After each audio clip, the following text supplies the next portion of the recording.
EBS 프리미엄 친구들 반갑습니다. 젠틀한 사회 배우쌤입니다. 자, 오늘은요, 이제 시험에 강해지는 10분 사회 1, 그 중에서요, 9번째 주제입니다. 해안 침식 지형과 퇴적 자금이라는 걸 볼 건데요. 내용 한번 같이 가볼게요. 자, 들어가기 앞서서요, 우선 곧과 만이라고 하는 개념을 먼저 이해해 볼게요. 자, 곧이라고 하는 것은요, 바다로요, 육지가 볼록 나와 있는 거예요. 이걸 이제 곧이라고 하는데, 규모가 작을 때 곧이라고 하고요. 규모가 크면 반도라 그래요. 그래서 우리가 한반도인 거죠. 됐나요? 그런데 지금 이제 반도는 빼놓고요. 이제 우리는 곧이라고 하는 개념을 정리할 겁니다. 반대로요. 바다가 육지를 향해서 이렇게 볼록 들어와 있어요. 이런 거를 만이라 부릅니다. 그래서 우리가 해수욕장 가보면 이렇게 멀리 봤을 때요. 뭐 이런 식으로 보여질 거예요. 내가 막 여기 서 있어요. 이렇게. 여기 서 있어요. 그러면 여기가 바다고요. 여기 막 모래사장이 이렇게 돼 있을 거예요. 경험 있으시죠? 이런 데가 만이에요. 자, 그래서 지금 이 그림을 보시면 곧과 만이 표현되어 있는데 지금 화살표를 보시면요. 파랑 에너지가 지금 방향이 변화된 걸 볼 수 있습니다. 파도는요. 되게 특이하게 볼록 나와 있는 곳으로 집중이 되는 경향이 있어요. 자, 그래서 이렇게 육지가 바닥에서 볼록 나와 있는 이 곳에 주변의 파도 에너지가 집중돼요, 이렇게. 그럼 어떻게 될까요? 여기에서는 침식이 발생하겠죠.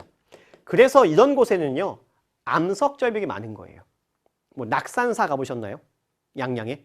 강원도 양양에 낙산사라는 곳 하면 절벽에 지은 절이에요. 거기 보면 파도가 엄청 셉니다. 왜? 볼록 나와 있어서 그래요.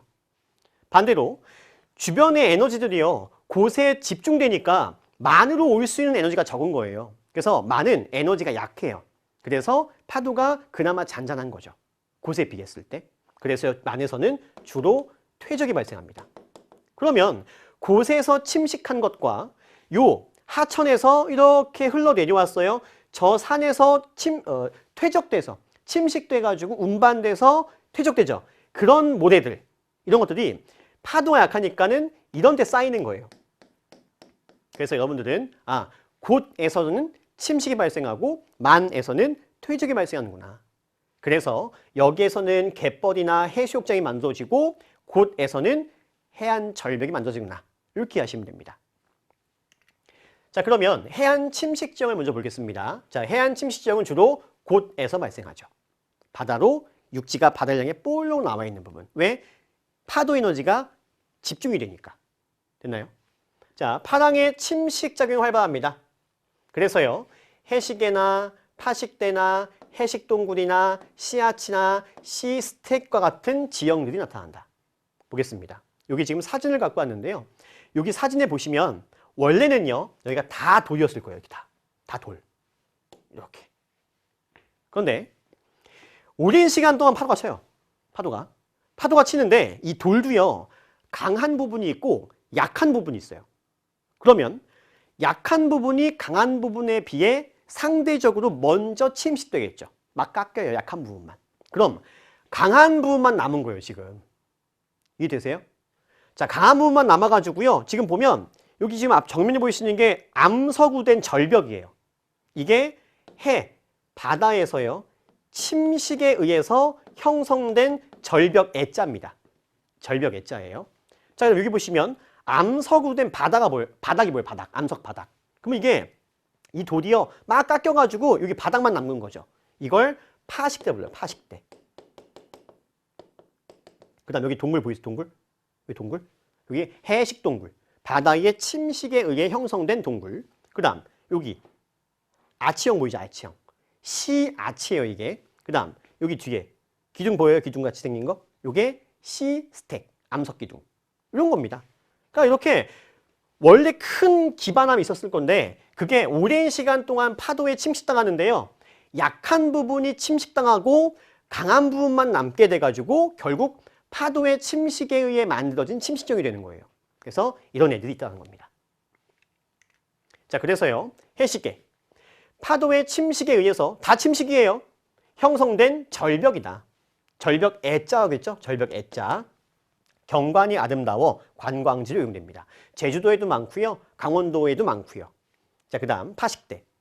파도의 침식작용으로 형성된 해식의 아랫부분에 나타나는 평탄면, 돌바닥 이렇게 보시면 돼요. 그 다음 해식동굴, 파도의 침식작용으로 만들어진 해식에 형성된 동굴. 그 다음 시스텍, 씨앗치는요, 파도의 침식작용으로 만들어진 기암괴석. 그래서 씨앗치는 이렇게 아치형 모양으로 되어 있고요. 그 다음 시스텍은 돌기둥이 이렇게 되어 있는 거예요. 되시겠죠? 그러니까 지금 우리가 정리했던 해식의 파식대 해식동물 씨앗치 시스텍은요, 이거를 한 번에 물어보는 거예요. 그래서 알고 계셔야 되는 겁니다. 자, 이번엔 퇴적 볼게요. 퇴적. 퇴적은 주로 어디서 발생한다고요? 만이죠. 왜? 파도 에너지가 약하니까. 자, 그래서 만에서 무엇인가 퇴적이 돼서 형성되는 지형들이 있는데요. 사빈과 갯벌이 있습니다. 사빈은 여러분들이 해수욕을 즐기는 모래사장을 얘기하는 거예요. 해수욕장. 갯벌은 이런 게 갯벌인 거죠. 그래서 지금 여기 사진 보시면 길게 사빈이 형성이 되어 있는 걸 볼 수가 있어요. 그럼 사람들이 여기서 막 튜브 타고 놀겠죠. 자, 갯벌. 여기서는 뭐 양식업도 하고요. 여기서 놀 수 있지만, 그래서 이 모래사장과 갯벌은 사빈과 갯벌이라 부르고요. 이 갯벌은 다른 말로는 간석지라 부릅니다. 그런데 이제 여기서 꼭 중요한 게 뭐냐면 형성작용이에요. 무언가 쌓은 거죠. 그러면 이걸 누가 쌓았냐예요. 누가 쌓았냐로 바뀝니다. 보세요. 파랑의 퇴적작용에 의해 쌓인 것은 모래사장. 그 다음 조류에 의해 쌓인 거는 갯벌이에요. 그러면 조류가 뭐죠? 조류? 이거 새 아니에요.